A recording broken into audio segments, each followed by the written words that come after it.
Hi guys, first time kong mag-unboxing. Galing ako sa school ngayon ng anak ko eh. Meron kasi silang mas, yung mga gagraduate ng taon na to. May mas sila. Galing ako dun ngayon. Surprise ako sa ginawa ng anak ko eh. First time kong umiyak sa ginawa niya sa akin. Ngayon.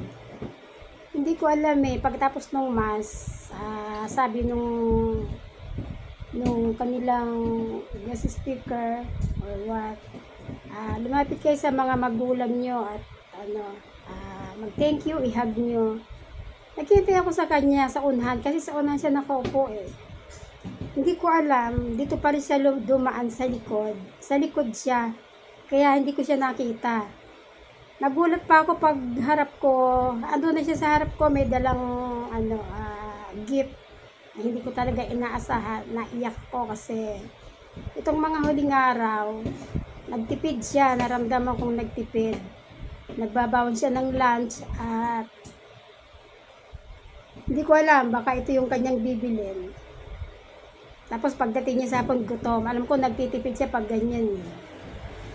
Ito siguro yon. Kaya ako naiyak eh, kasi baka nagtitipid siya para mabili to. Open natin. First time ako talaga napaiyak ng aking anak. Tingnan natin kung ano ba itong pinag-ipunan niya.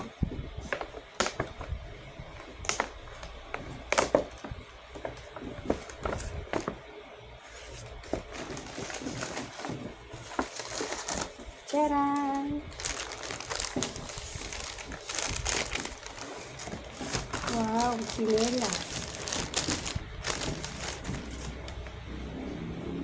Sinelas po from aking anak. Thank you anak, thank you Nora, napaiyak mo ako talaga.